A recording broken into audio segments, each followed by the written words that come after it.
विद्याधरं चैव नरोत्तमं देवीं सरस्वतीं व्यासं నా ఆత్మకు సారథిగా మారి మీరు నా జీవిత రథాన్ని ఉచిత మార్గంలో నడిపించండి మాధవ.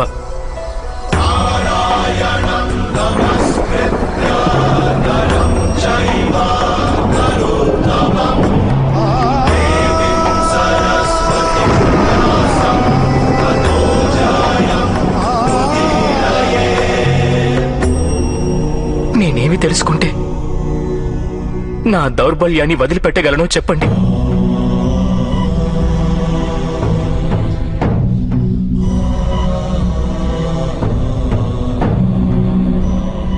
లే పార్థ,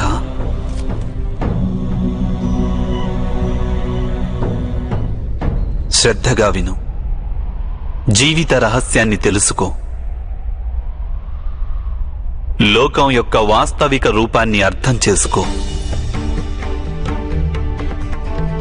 గంగా ప్రవాహంలో పిడికిలిని ముంచి వెలికి తీసినచో నీకు ఏదీ ప్రాప్తించదు. కాని అరచేతులతో దోసిలి పట్టి గంగా ప్రవాహంలో ముంచితే ఆ గంగా జలంతో నీ జీవితం పావనమవుతుంది. పరబ్రహ్మం విభాజన చెంది పురుషుడు ప్రకృతి ఉద్భవించాయి. అప్పుడు పురుషుడు అంటే పరమాత్ముని అంశ ఆత్మగా మారి ప్రకృతిలోని ప్రతి వస్తువులోనూ నివసించడం జరిగింది. ఆ ఆత్మను మోహం, అంధకారం ఆవరించాయి పార్థ. ఆ మోహ నిద్ర నుండి జాగృతమై తనని తాను పరమాత్ముని అంశగా తెలుసుకోవడమే ఆత్మ యొక్క కర్తవ్యం, ఉద్దేశ్యం. అదే జీవన కార్యం. కాని మాధవ, ఒకవేళ ప్రతి ఆత్మ పరమాత్మ అంశ అయితే మరి ఉన్నతి అధోగతి స్వయంగా పరమాత్మే చేస్తున్నాడా? బురదలో పడిన రత్నం ఏ విధంగా ప్రకాశించదో అదే విధంగా ప్రకృతిలోని 24 పదార్థాల నుండి వేరైన ఆత్మ అది ఒక పరమాత్మ అంశే అనే సత్యాన్ని విస్మరిస్తుంది. ఆత్మలు ఎక్కువ శాతం తమ దేహాన్నే సర్వస్వంగా భావిస్తాయి. తాము దేహానికి భిన్నమని అవి తెలుసుకోలేకపోతాయి. శరీరానికి కలిగే సుఖం, దుఃఖం, రుచి, వాసన ఇత్యాది అనుభవాలను అవి తమ అనుభవాలని భావిస్తుంటాయి. అసలు మార్పు కోసం ప్రయత్నం కూడా చేయవు.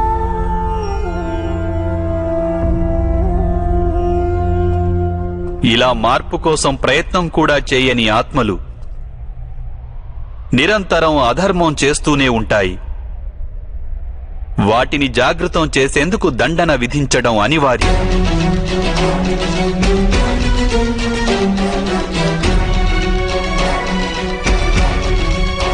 నీవు ఇది తెలుసుకో పార్థ. నీవు శరీరానివి కాదు, కేవలం ఒక ఆత్మవు. ఈ రణభూమిలో కనిపిస్తున్న ప్రతి ఒక్క యోధుడు వాస్తవానికి నీవు అనుకుంటున్నవారు కాదు. కొంతకాలం పాటు వీరందరూ ఈ శరీరాలలో వాసం చేస్తున్నవారు. వీరి శరీరాలు మరణిస్తాయి, కానీ వీరందరూ అమరులు. వీరు మళ్లీ నూతన శరీరాలను ధరిస్తారు. తాము ఆత్మస్వరూపులమని తెలుసుకునే వరకు తమ అధర్మాన్ని త్యజించి ధర్మ మార్గానికి వచ్చే వరకు వీరందరూ ఇలా జన్మిస్తుంటారు, అలాగే మరణిస్తుంటారు. ఇదే బ్రహ్మ విద్య బోధించే ప్రథమ పాఠం పార్థ. జన్మించిన వారికి మరణం అనివార్యం. అలాగే మరణించిన వారు అవశ్యం మళ్లీ జన్మిస్తారు. ఈ మహాజ్ఞానాన్ని సాంఖ్యయోగమని అంటారు.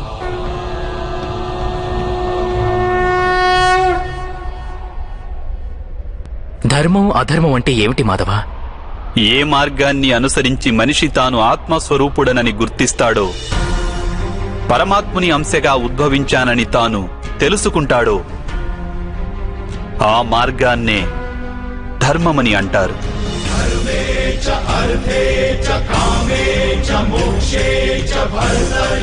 ఎప్పుడు మనిషి తనను తాను పరమాత్మ స్వరూపునిగా అర్థం చేసుకుంటాడో అప్పుడు సృష్టియే పరమాత్మయని, పరమాత్మయే సృష్టి అని వానికి అనుభవగతం కాగలదు. సృష్టికి పరమాత్మకు ఏ భేదమూ లేదు.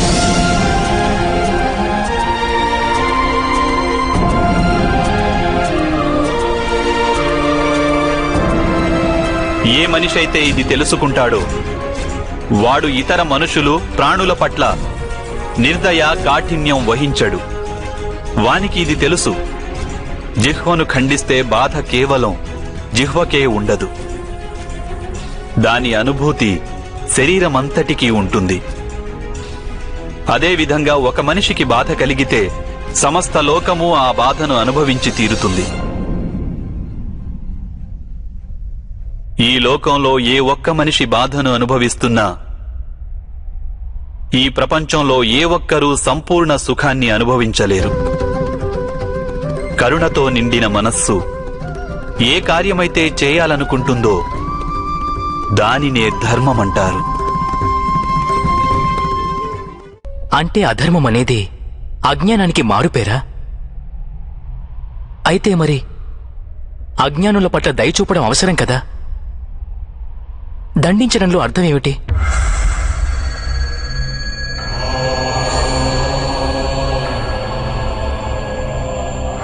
అజ్ఞాని జ్ఞానం విలువను తెలుసుకునేందుకు సిద్ధంగా లేకుంటే, జ్ఞానం వైపు దృష్టి సారించేందుకు సిద్ధంగా లేకుంటే అప్పుడు దండనే దయ అవుతుంది.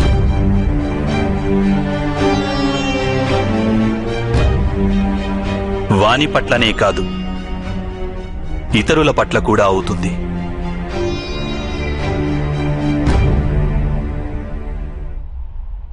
సృష్టిగతి సదా పరమాత్మ వైపే ఉంటుంది, ఇది అనివార్యము. కాని అప్పుడప్పుడు ఒక దుస్థితి ఉత్పన్నమవుతుంది. అజ్ఞానం, మోహం, అధర్మం పెరిగిపోతుంటాయి. లోకంలో ధర్మం లుప్తమవుతుందన్న భయం ఉత్పన్నమవుతుంది. లోకంలో ధర్మం లుప్తమైపోయినప్పుడు కరుణ నశించిపోతుంది, అదేవిధంగా సత్యం కూడా నశించిపోతుంది. రానున్న తరాలకు ధర్మం ప్రాప్తించాలంటే ఈరోజే అధర్మాన్ని నాశనం చేసి ధర్మాన్ని పునఃస్థాపించడం అనివార్యము పార్థ.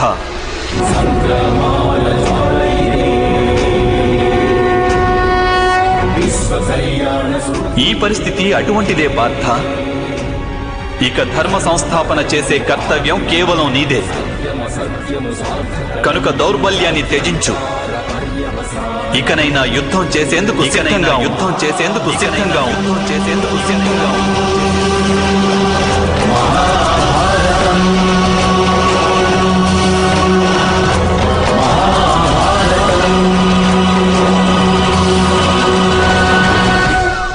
మరి నా చేతులలో హత్యలు జరుగుతాయి మాధవ.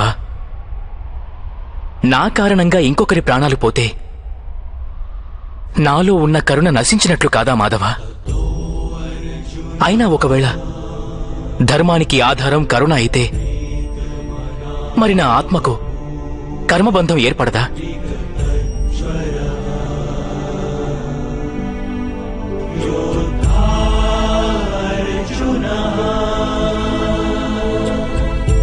కర్మబంధం అనేది అవశ్యం ఏర్పడుతుంది, కానీ కార్యబంధం ఏర్పడే అవకాశం లేదు పార్థ. నీవు కర్మకు, కార్యానికి మధ్య ఉన్న భేదమేమిటో తెలుసుకోవడం అవసరం. అన్ని కర్మలు కార్యాలే, కాని అన్ని కార్యాలు కర్మలు కావు. కర్మ అనే కార్యమేమిటంటే దానికి ఫలితం అనే ఆశ తోడై ఉంటుంది. మనిషి ఎప్పుడూ సుఖానికై, సంపదకై, ప్రశంసకై ఆశించి కనుక ఒక కార్యం చేస్తే వాడు ఆ కార్య ఫలితానికి బద్ధుడవుతాడు. ఎప్పుడైతే కర్మను, ఫలితాన్ని ఆశించి చేస్తారో దానిని సకామ కర్మయోగం అంటారు. ఎప్పుడైతే కర్మను, ఫలితాన్ని ఆశించకుండా చేస్తారో దానిని నిష్కామ కర్మయోగం అంటారు. ఈ కారణంగానే మనిషి మళ్లీ మళ్లీ జన్మించవలసి వస్తుంది. వాస్తవానికి మనిషిని ఏ కర్మ బంధించదు. ఆ కర్మకు తోడైన ఆశలే వానిని బంధిస్తాయి. ఏ విధంగా మాధవ? ఈ యుద్ధంలో గెలవాలన్న కోరిక నీకుంటే అందులో పరాజితుడవైతే నీకు దుర్భరమైన దుఃఖం కలుగుతుంది. ఆ దుఃఖం నీ చేత ఇతర కార్యాలు చేయిస్తుంది. దానివలన నీవు మళ్లీ జన్మించవలసి వస్తుంది. యుద్ధంలో నీవు విజయుడవైతే నీలో అహంకారం పెరుగుతుంది. ఆ అహంకారం నిన్ను విశ్వవిజేతవు కమ్మని ప్రేరేపిస్తుంది. నీ చేత హత్యలు చేయిస్తుంది. ఆ పాపం నిన్ను బంధిస్తుంది. ఆలోచించు. ఒకవేళ నీకు ఈ యుద్ధం పట్ల విజయానికై మోహం గాని పరాజయ భయం గాని లేకుంటే ఈ యుద్ధం పూర్తయ్యాక నీకు సుఖం ప్రాప్తిస్తుందా లేక దుఃఖం ప్రాప్తిస్తుందా? సుఖం కాదు మాధవ, దుఃఖం కూడా కాదు. అంటే నీకు లభించే సుఖం, దుఃఖం, ఆవేదన, నిరాశ, అహంకారాలకు యుద్ధం కారణం కాదు. యుద్ధం పట్ల నీ మనస్సును ఎన్నో ఆశలు చుట్టుముట్టి ఉన్నాయి. అదే కారణం. నేనంటున్నది సత్యం కాదంటావా పార్థ?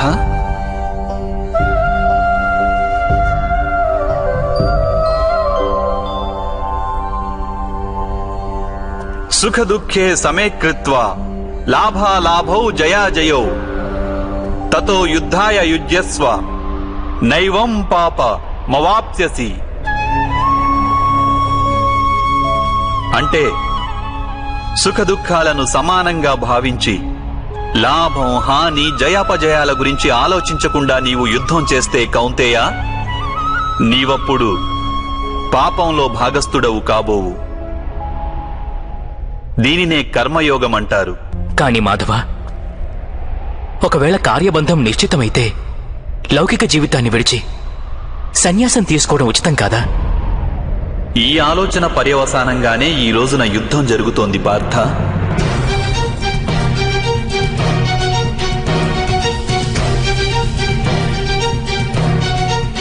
ఆలోచించు.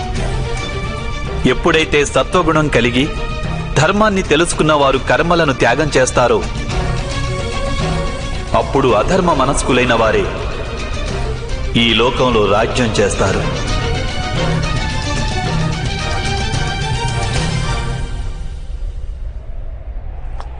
ఒకవేళ మహితాత్ములు లౌకిక జీవితాన్ని త్యజించి ఉండకుంటే ఈరోజు అధర్మం ఇంతగా పెరిగేది కాదు.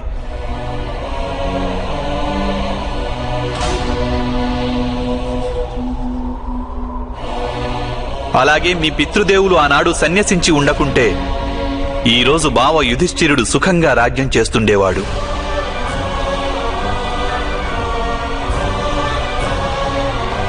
అలాగే తన ప్రజలకు న్యాయం, ధర్మం గురించిన జ్ఞానాన్ని అందించేవాడు. కానీ బాధాకరమైన విషయం ఏమిటంటే సత్వగుణం నిండిన వారే లోకానికి లాభం చేకూర్చగలరు. కానీ వారే సన్యసించాలని ఆలోచిస్తారు. జలం బాష్పంగా మారి ఆకాశానికి చేరుతుంది. ఇక బురద అక్కడే పడి ఉంటుంది. అలాగే సత్వగుణం గల సజ్జనులు లోకాన్ని త్యాగం చేస్తుంటారు. ఇక తమస్సులో ఉన్న అధర్మపరులు లోకంలోని కార్యాలు చేస్తుంటారు. ఈ కారణంగానే లోకంలో పాపం, అధర్మం పెరుగుతుంటాయి.